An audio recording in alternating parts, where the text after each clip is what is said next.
উত্তম দাস ভাইরাসের লেখা বই থেকে একটা মজার পড়ছি। সেরা সংবাদ।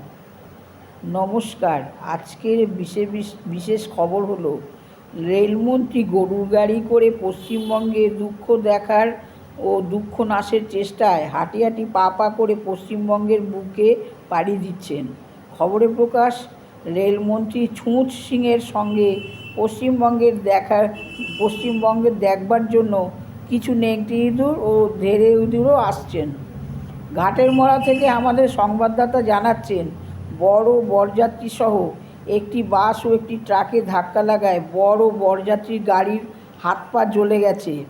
এতে 3 জন নিহত ও 1 জন গুরুতর আহত হন, কিন্তু কোনো হতাহতের সংবাদ নাই।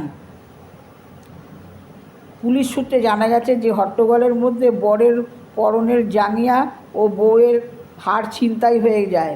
এই সূত্রে আমাদের মস্তানের দলনেতা গ্যারাদা পুলিশকে তদন্ত করার নির্দেশ দেন। খবরে প্রকাশ, আজকালকার মেয়েদের বাদাম ভাজা, আলু কাবলি ও ফুচকা খাওয়ালেই মেয়েরা পটে যায় এবং ছেলেদের সঙ্গে অনায়াসে ঘুরে বেড়াতে দেখা যায়। কিন্তু এই ধরনের মেয়ে আছে যারা ছেলেদের মাথায় টুপি পরিয়ে সিনেমাও দেখে। এই সূত্রে আমাদের প্রেমের বিষয়ক মন্ত্রী শ্রী সর্বনাশকর তিনি বললেন যে প্রতিটি ছেলেকেই সতর্ক হওয়া ও মেয়েদের থেকে পটিয়ে কিছু মালকড়ি আদায় করা উচিত।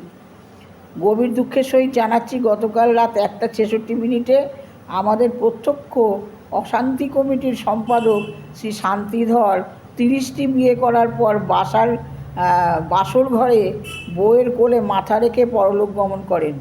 তার মৃত্যুকালে বয়স হয়েছিল মাত্র 3 বৎসর। শ্রীধরের অকাল মৃত্যুতে আগামীকাল বাংলা বন্ধ ডাকা হয়েছে।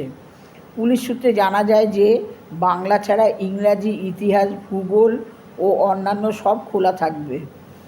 আজ ধর্মতলা থেকে 5টি ছেলে উধাও হয়ে যায়। খবরে প্রকাশ, এই 5টি ছেলেকে নিমতলা ঘাটে মৃত অবস্থায় পাওয়া গেছে।